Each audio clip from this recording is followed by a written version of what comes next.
Coming. Yes. He's coming.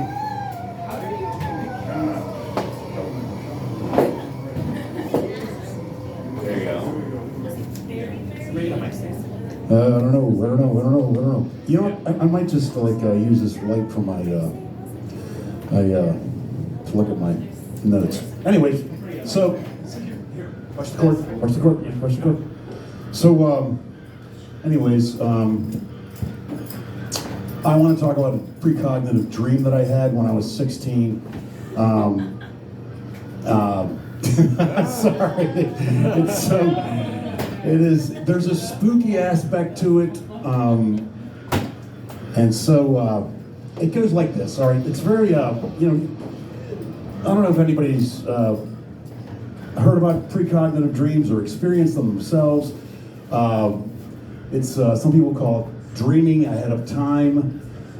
For me, to describing the experience is like you have a dream and you're in the dream, and then a couple weeks later you're in the experience of the dream. All right, that's the precognitive sphere. It's precognition. There's books about this. I don't know, maybe 10% of Americans or whatever people have experienced this or whatnot. Anyways, this mundane beginning is 16 years old. I play for the Shaler Titans. I love playing football. Hey, can I have the, hey, please. Thanks. There you go. Thank you. And anyways, so I'm playing football, and I love playing football, and so I have this dream. We're scrimmaging some team, and this is a rather mundane point, but it's part of the dream. And I don't know anything about football and huddling and breaking the huddle and coming to the line. And so I was playing defensive tackle, and I'm watching this team. They sort of break the huddle and come to the line. But what they did that was different, that was sort of new back then, was they flipped sides. And the guy that was on the left went to the right tackle. Those linemen and those linemen flipped sides, and they and there was these practice jerseys for some reason this team was wearing, and then what happened was the quarterback, they broke the huddle. I'm down. The quarterback hikes the ball, and then I go down the line and I make the tackle, and I wake up. Big deal, right? Nothing. So a couple of weeks elapsed for the young, strapping Shaler Titan, and one day, the day of, we scrimmaged Seneca Valley. We were all getting high. Like, this is a nighttime scrimmage, so this is why we were getting high in the day in August. I remember this. It's like the second week of August, and there's a radio tower, red and white. It was behind the Shaler Junior High School. You know where that is, on Ross Avenue over in Shaler Township. There's like 5 of us, and there's a tree line. And so all of a sudden, like, we're getting high. This guy crawls above the tree line, and then he sits down. Just looking, I don't know, 130 feet or 140 feet down or whatever it was, just sitting there on the edge. His feet just, and then one of my buddies says, "Hey, I'll give you a free bag of weed if you jump." And this guy, he jumps, and you couldn't see him land behind the tree line. It was just a thump.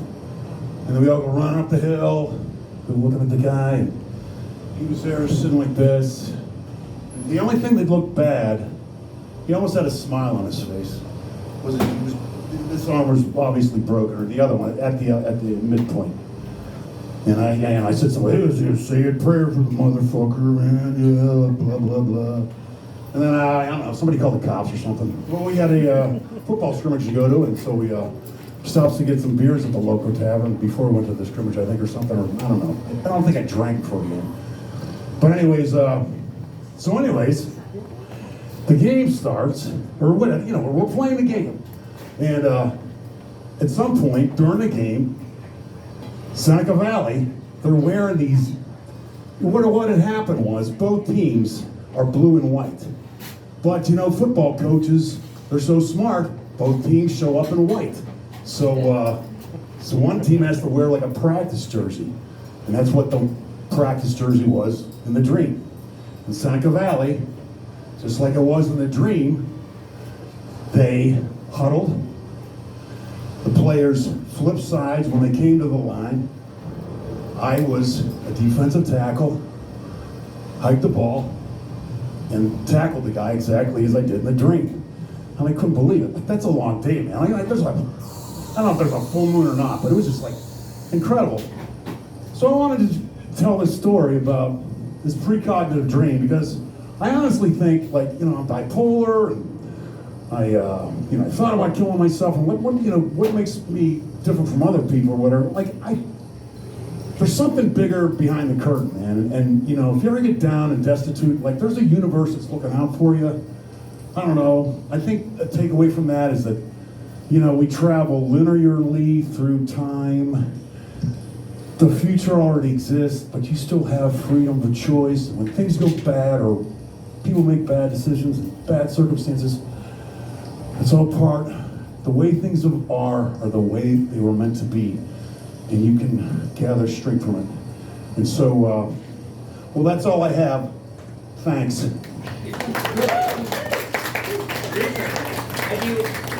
Have you ever, has that happened before?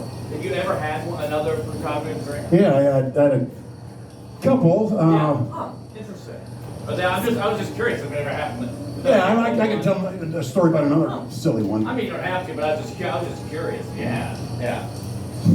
Well, it's rather silly, but all right. So I went to Duquesne Law School, and what had happened was we were over in Wales and we were touring, and I was a second year, and I was worried about passing, and you know where I finished at Duquesne Law School? Number 69. Yeah. If you can't be law review, man, be a suggestive number, right, or whatever. But anyways, I'm worried about passing and whatnot. But anyways, regardless, I go over to Wales during law school to play rugby because I love rugby and all that stuff. And I was in this, and all of a sudden I woke up, and this dream I had was like this. My friend, Dennis Blackwell, he says something funny to me. And he said something funny to me after the labor law grades were posted on the wall. And the dream goes like, I went to the wall to check, they weren't posted. I go down the Duquesne Library, someone comes up to me and says, the labor law grades are posted, Rich. I go up, I see the labor law grades, and Dennis tells me something funny. And so, all right, so this is another mundane detail, but at Duquesne Law School, they had this gradeflation where if you had a C+, you were failing or something. I don't know what the hell. But anyways, so what happened was, when I get back to Pittsburgh after a great tour of Wales in the rugby tour, the labor law grades were due, and so what happened was, I'm looking for the labor law grade. I need that really good grade in labor law to stay in school. And so I go, it's not there. I go down, and wow, I'm feeling this just like I did in the dream. So I go downstairs to study something. Somebody comes up to me, just like it was in a dream, and says, Rich, the labor law grades are posted. And so I go upstairs, and then I look at the wall, and then it's a B. And I needed more than a B, man. I was pissed off or whatever. Goddamn B. And there's Dennis. He's laughing at me. He goes, B is for barrister, Rich.